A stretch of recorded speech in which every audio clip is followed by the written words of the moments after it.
ආයිබෝවන් අපි හැමෝම ලබන හැම සාර්ථක ඉගෙනුම් අත්දැකීමක් පිටිපස්සෙම ඇත්තටම ලොකු රහසක් තියෙනවා. ඒ තමයි සැඟවුණු ප්‍රධාන සැලැස්මක්. හරියට නිකන් ලස්සන ගොඩනැගිල්ලකට තියෙන නිල සැලැස්මක් වගේ. ඉතින් අද අපි කතා කරන්න යන්නේ අධ්‍යාපනයේ අන්න ඒ අතිශය වැදගත් නිල සැලැස්ම ගැනයි.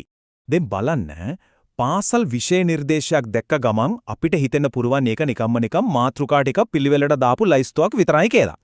හැබැයි යත කතාව ඒක නෙවෙයි. ඒ පිටිපස්සේ තියෙන්නේ බොහොම පරිස්සමෙන් හිතාමතාම කරපු සැලසුම් කරන එක ප්‍රතිඵලයක්. ඉතින් එහෙනම් කොහොමද මේ වගේ අධ්‍යයන පාඨමාලාවක් ඇත්තකම නිර්මාණය වෙන්නේ? හරි අපි මේ සංකල්පය තව ටිකක් පැහැදිලි කරගමු.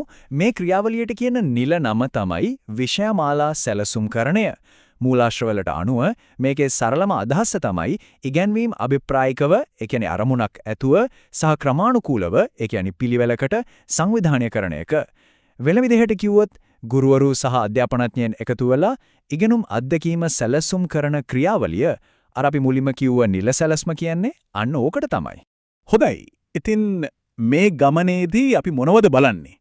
මුලින්ම මේ නිල සැලැස්මේ පදනම ගැන කතා කරනවා. ඊළඟට ඒක ගොඩනගන්න පුළුවන් ප්‍රධාන විධි තුනක් ගැන බලමු.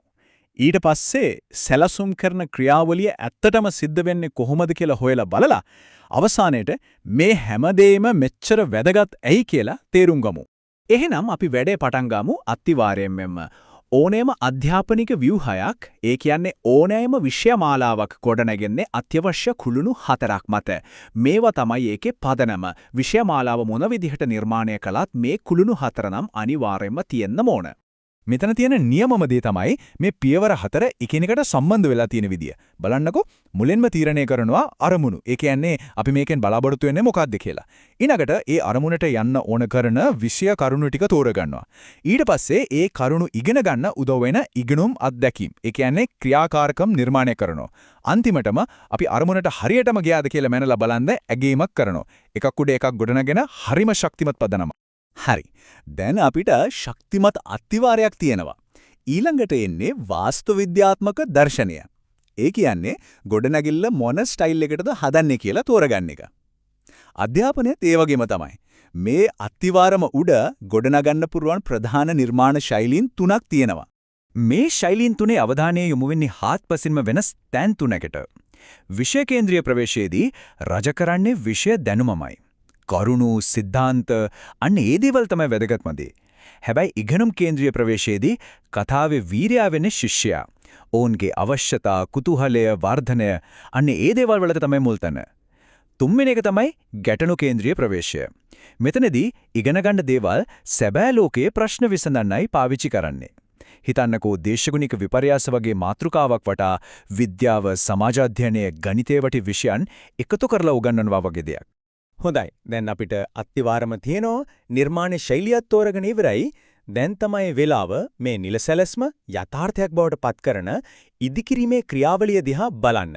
ඒ කියන්නේ මේ ලොකු අදහස් දවස ගානේ පන්ති කාමරයේ සිද්ධ වෙන පාඩම් බවට පත් වෙන්නේ කොහොමද කියලා බලන්න. මේක හරියට පිරමීඩයක් වගේ. ඉහළම මට්ටමේ ඉඳන් පහළට ගොඩනගෙන ක්‍රියාවලියක්. උඩින්ම තියෙන්නේ පාසලේ දැක්ම සහ වටිනාකම් මත පදනම් වුණු මූලධර්ම. ඊළඟට ඒ මූලධර්ම ජාතික අධ්‍යාපන ඉලක්ක වගේ පුළුල් ඉලක්කයක සම්බන්ධ කරනවා. ඊට පස්සේ ඒ ඉලක්කවලට ගැලපෙන්න විෂය කරුණු ටික තාර්කික පිළිවෙලකට සංවිධානය කරනවා. අවසාන වශයෙන් ඔය ඔක්කොම මත පදනම් වෙලා හැමදාම පන්තියේදී සිද්ධවන දෛනික පාඩම් සැලසුම් කරනවා. ඉතින් මේ හැමදේම ඇහුවට පස්සේ යන ලොකුම ප්‍රශ්නේ තමයි ඇයි මේක මෙච්චර වැදගත්? මේතරම් මහන්සි වෙලා සැලසුම් කරන එකෙන් ඇති වැඩේ මොකද්ද? මනාව සකස් කරපු නිල සැලැස්මකින් අධ්‍යාපනයක වෙන බලපෑම මොකද්ද? මෙන්න තීරණාත්මකම කාරණය. හොඳ සැලැස්මක් තිබුණම ඉගෙනීම කියන්නේ තනි විෂයන් ගොඩක් නෙවෙයි, එකිනෙකට සම්බන්ධ වෙච්ච අත්දැකීමක් බවට පත් වෙනවා. එකම ශ්‍රේණියේ විෂයන් අතර සහසම්බන්ධතාවයක් ඇති වෙනවා. ඒ වගේම 6 වසරේ ඉගෙනගත්ත දේ උඩ 7 වසරේ පාඩම් ගොඩනගෙන සිරස් සංවිධානයක් හැදෙනවා. ඉගෙනීම බාධාවකින් තොරව තාර්කිකව ඉදිරියට යනවා. ඒ විතරක් නෙමේ විද්‍යා පාඩමකදී ඉගෙනගත්ත දෙයක් ඉතිහාසය පාඩමක් තේරුම් ගන්න උදව් වෙන විදිහට විෂයන් අතර සමෝදානයක් ඇති කරනවා. මේ මුළු කතාබහේම හරය මේ එක වැකියකින් හරි අපූර්වට කියවෙනවා. හොඳ විෂයමාලාවක් මගින් ඉගෙනීම අහම්බයක් නොව අභිප්‍රායක ක්‍රියාවලියක් බව සහතික කරයි. ඒ කියන්නේ හොඳ සැලසුම්කරණයක් මගින් අධ්‍යාපනය කියන්නේ නිකම්ම කරුණු එකතුවක් වෙනුවට හිතාමතාම නිර්මාණය කරපු අර්ථවත් ගමනක් බවට පත් කරනවා. ඉතින් අවසාන වශයෙන් මදකට නතර වෙලා හිතන්නට දෙයක් ඉතිරි වෙනවා අධ්‍යාපනයේ පිටිපස්සේ තියෙන මේ සැඟවුණු නිලසලස්ම ගැන දැනගත්තම ඉගෙනීම දිහා බලන විදිහට යම්කිසි අලුත් දෘෂ්ටියක් එකතු වෙනවා නේද?